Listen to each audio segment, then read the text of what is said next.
Hi, my name is Linsdau. I'm a polar explorer and motivational speaker. It's Adventure Day! Today I'm going to tell you at least 5 things I would never bring with me on a trek or a backpacking trip.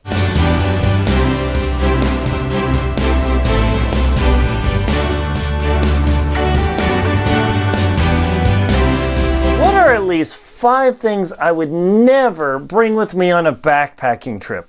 Why does this really matter? Well, I've spent like a good chunk of my life traveling around the world, backpacking in Russia, Greenland, Patagonia, California Sierras, the Rocky Mountains.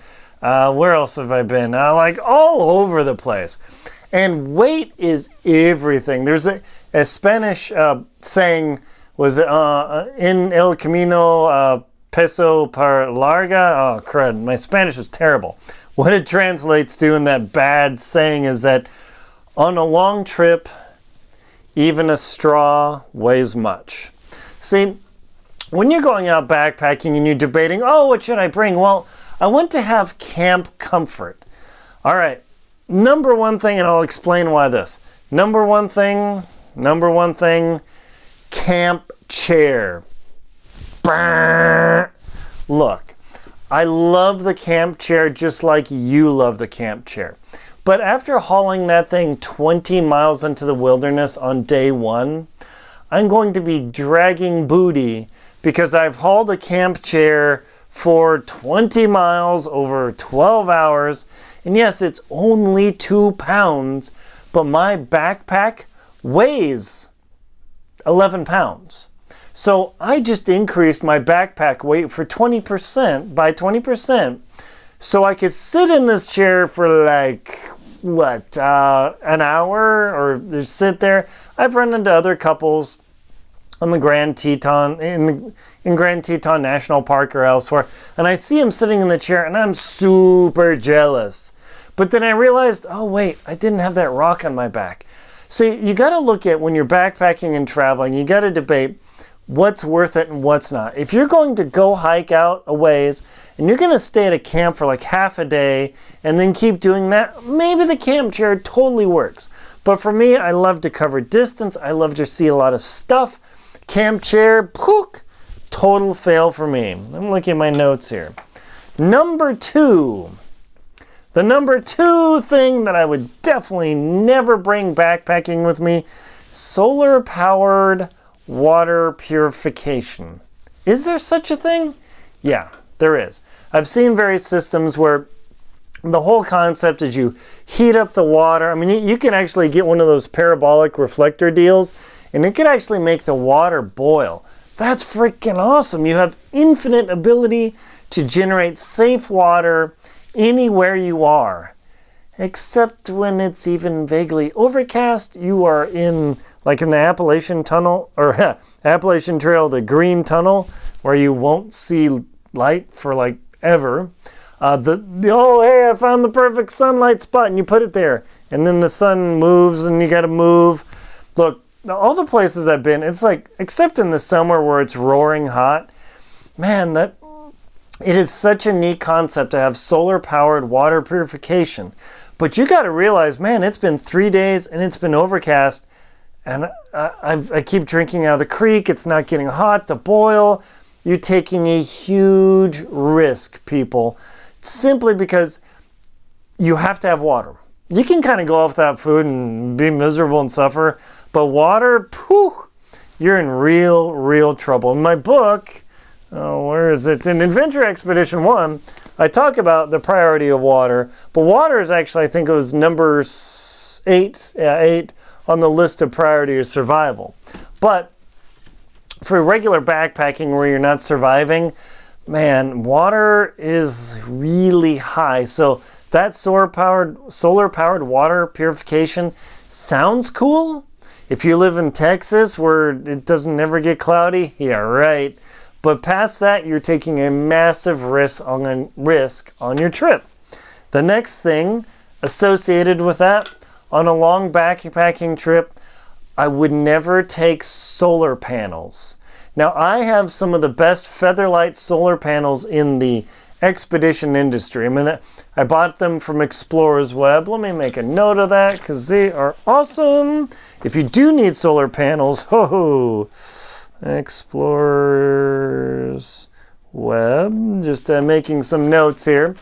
Because if you're doing an ultra-long backpack, do you have time to stop and set up the panels and wait for it to charge up your phone or your devices or whatever? Maybe, maybe not. But again, what happens if it's overcast for 5 days and you're relying on some sort of tech?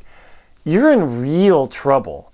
Instead, what I use are those little portable batteries. I don't have any out here, but you can get them at Staples or wherever, and they're like $10 or $20. Or the huge ones like I use on Denali on my expeditions, they're $100, but I just take a couple of those. Now, if I'm on a real long expedition like on Denali or in Antarctica or wherever, where I know I'm going to have a lot of downtime, where I'm going to have to sit there and I know the sun's going to be out overnight, solar panels, totally awesome. Highly recommended. But for backpacking trips, okay, you put that solar panel on your back. Cool. You're hiking along and then the sun goes over your head and then goes a little bit ahead of you. Are you going to put the solar panel on your chest? That's kind of weird. Are you going to put it on your arm? Nope. Or you have it on your backpack and you set your backpack down, crunch. Yeah, see, the solar panel thing, it sounds cool. They do have their place. I mean, there's the Goal Zero, there's a bunch, and then there's the real professional ones. But you're taking a big risk, looking at my notes, with taking solar panels. I wouldn't do it. I'd just bring the little battery chargers, go with that, because I love my solar panels, but they do have a place. You think you'll be able to put that on your pack and do it? It really doesn't work, folks. The next thing I would definitely not put, number 4 in my backpack, is a lantern. What? But camping with a lantern is so nice, Aaron. I mean, you can put it out there and enjoy the experience. Okay, so we're talking about backpacking here. There are 2 styles, well, maybe 3 styles of backpacking. One is like the mission. You're going to go, you're going to see, you're going to enjoy, you're going to check things out. But once you get to your destination, it's going to get dark. You're going to hang out, maybe have a campfire. I can't stand having campfires backpacking simply because of the fire risk. I don't like smelling like smoke. It's work, blah, blah, blah. But a lantern has extra weight. Bring the headlamp. The headlamp is all the light you need. I know the temptation to have warm, comfy, homey surroundings like tents with LED lights. Okay, folks, time to get away from wherever it is, from the tech, like your phone, because, of course, that's really hard to do nowadays because it's your camera. But that lantern, even though I love it, and there are these super light, ultra light pop-ups where they just pop up, they're a couple ounces, and they're incredible. And I absolutely have to commend, when I've seen those little squishy pop-up lanterns, I'm jealous. Because when I'm in a camp and it's dark, I'm like, dang, I really wish I had a lantern. It's only 2 or 3 ounces. Well, Aaron, the thing only 2 or 3 ounces, that's a quarter pound. And then, I'm going to put another thing in that's a quarter pound, and another, and another. And before I know it, I've got 3 pounds of stuff for comfort. Ditch it. For a long distance backpack, you're going to want the smallest, lightest thing very quickly. The last thing, number 5, that I would never bring on a long distance backpack is a drone. What? Come on. I mean, drones are so cool. You put it up there and you can film yourself hiking along and have the experience. It is totally cool. I so want one. I think I'm just about ready to buy one, but not for long distance backpacking. If you're going to be doing filming and those sort of things, creating an adventure film, that's great. Perfect. But remember, drones are generally banned in wildlife areas, in wildlife refuges, in most national parks that I've been to. Banned. Yellowstone, Grand Teton, Grand Canyon, Cascades. I mean, just like banned. Because they're irritating and they're potentially dangerous. Plus, you got to bring the tools and everything. So I love the drone. I mean, they're totally cool. But just remember, on a long distance backpack, how many times are you really going to use that sucker? If you're mailing things to yourself, just put the drone in there, mail it, do some filming, get a selfie stick, just lighten your load. The whole thing about long distance backpacking is you want to go light. You'll start off with 50 pounds and you'll quit. And you'll realize once you get to about 12, maybe 9, 10, 11, 12 pounds, like, man, every ounce? Like, do I really need this pin? Can I go without the pin cap, but I gotta have the pin? You better believe it. So those are 5 things that I absolutely would not take on a backpacking long distance trip, simply because they don't really add great value to the experience. They add extra weight, more complication, and lots more stress, which we don't want because we're out backpacking to get away from stress. Yeah.